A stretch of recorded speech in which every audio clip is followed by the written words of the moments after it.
Zachary died of a heroin overdose at the age of 27 in February. It's really affected my life, my children's life. I have 5 other children. So we're all grieving the loss of my son. It comes in all households. It's everywhere. And, 99% of people are going to know somebody that has a heroin or a drug problem.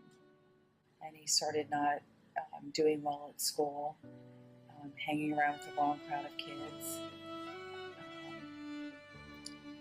not being rebellious at home, not listening, not wanting to go to school. We utilized West Branch Drug and Alcohol, Crossroads Counseling, and then I had him arrested from my house so that I could get him into rehab. And so then he went to a White Deer facility for inpatient rehab. He hadn't used in 2.5 years when he used, and that was the last time. Since I lost Zachary, I joined a support group for parents who have lost their children, not necessarily from a drug overdose, but just for parents who have lost their children. And then also in October, they're starting a support group in the area called GRASS. And GRASS is just for people who have lost a loved one to an addiction.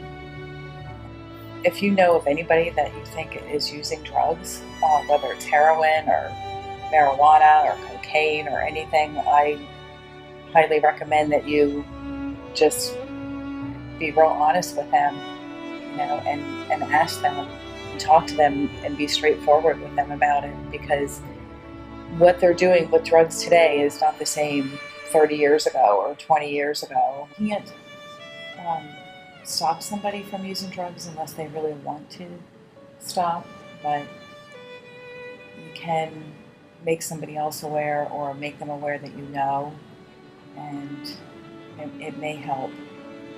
It may save their life. Zachary was the first death by overdose to be ruled a homicide in Lycoming County, and they're still working on finding out who sold Zachary the drugs. What I would like to see changed in Williamsport is I think that they need to have a rally downtown. I think that they need to have meetings. I think they need to bring the community together and try to change what's going on here. There's way too many deaths here in Williamsport, and it doesn't seem like there's enough awareness about what's going on. There needs to be more educational programs for children and for prevention, and that's the number one thing, and that's partly why I'm here today. And also for parents. Parents need to know the signs and symptoms if your child is using heroin or other drugs.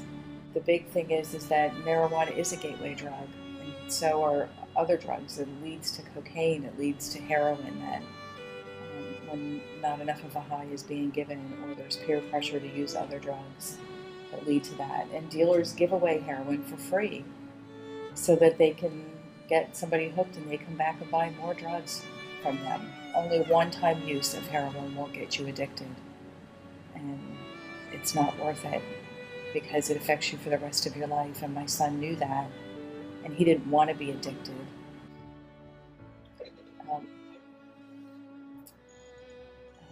I don't know if there's a silver lining in my story, because I have to live every day without my son, and that's the hardest thing to do. You're doing good. But if I can save one child, then it makes his story worth it.